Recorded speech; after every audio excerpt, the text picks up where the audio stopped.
The number 996 has sparked a nationwide debate across China. The number refers to working overtime from 9 a.m. to 9 p.m., 6 days a week, which has not only become a routine for many programmers in tech companies, but also a widespread practice in many Chinese workplaces. Some say the strenuous work schedule is draining employees and creating an unhealthy work-life balance. But others ask, why should there be a limit to how much you work if you love what you do?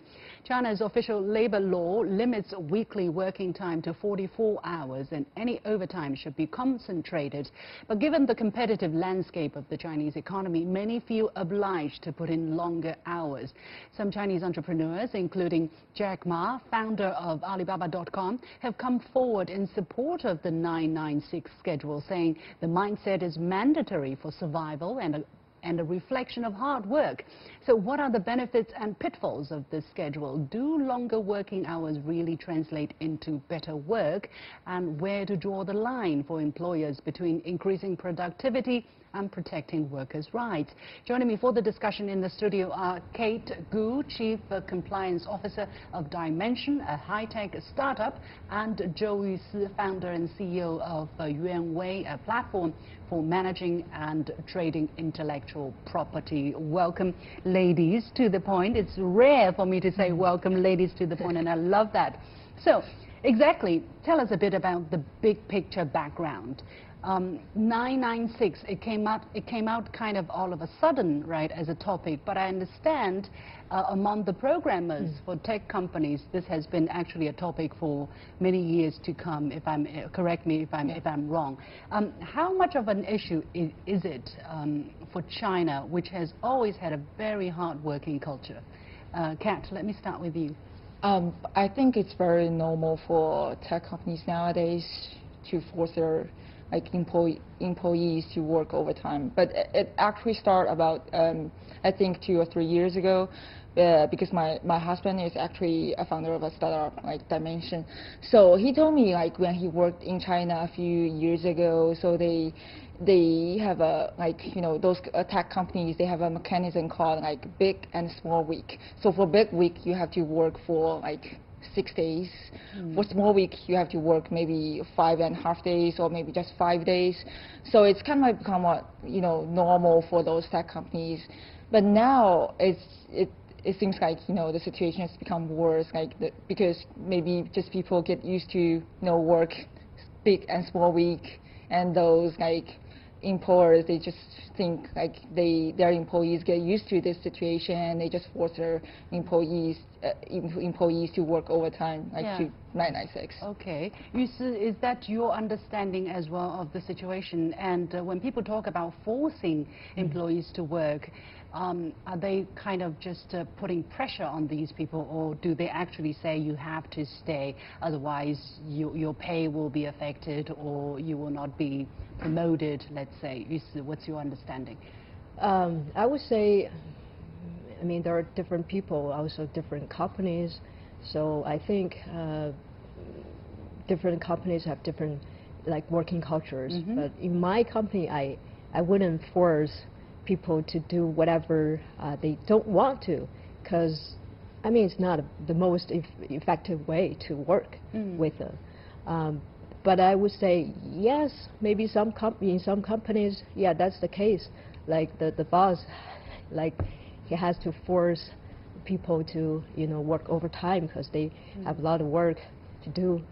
Yeah. Well, I think for Chinese, my first impression is that the Chinese culture has always been a very hard-working culture. I mean, Chinese people are particularly concerned with welfare, with making money, with supporting the family.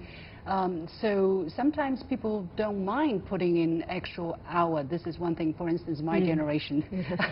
I'm not speaking for the millennials, and we were rewarded for what we put into the work.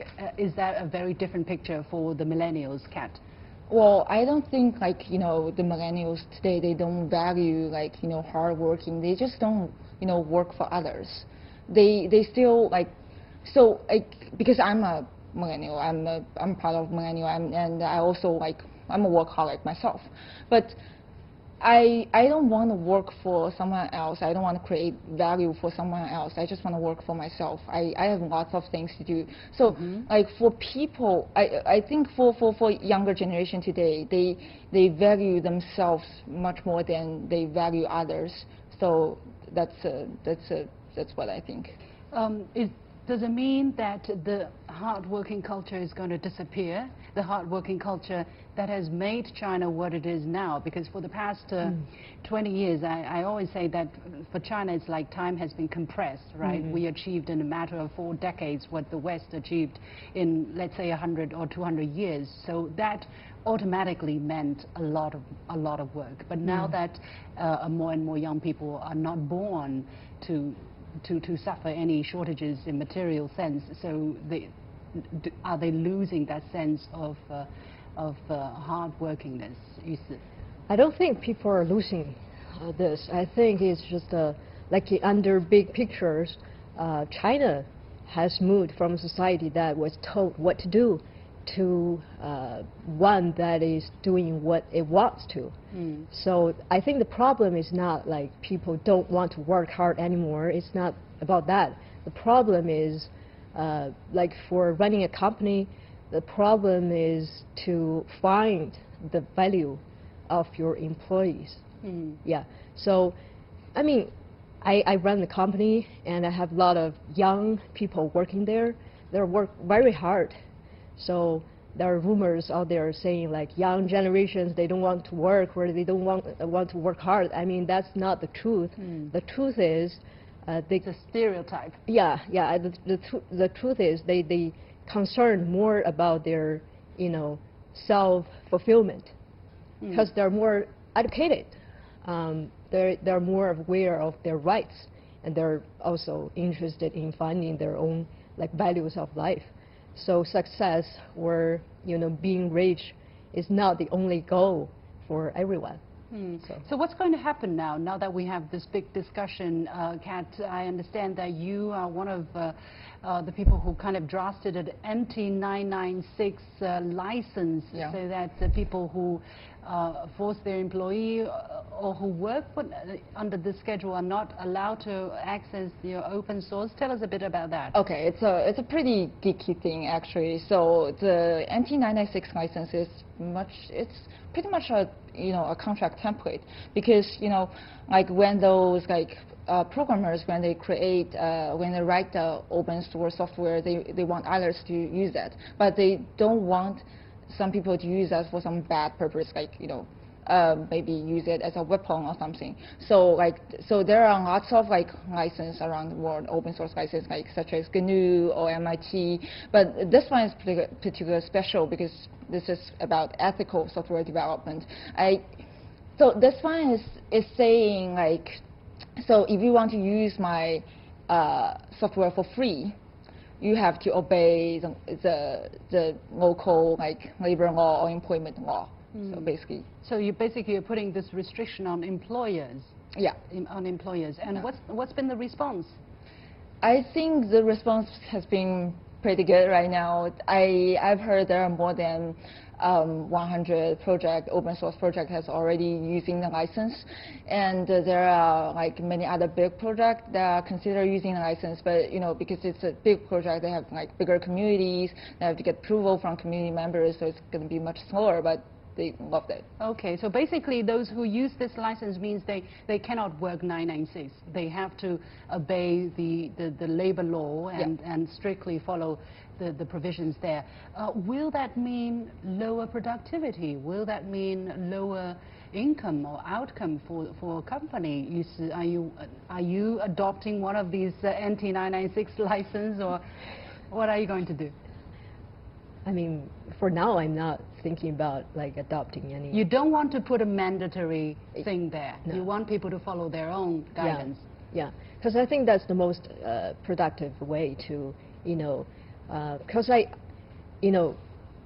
people don't work for me. I think nowadays we work together. So otherwise you just can't force people to do because you're the boss.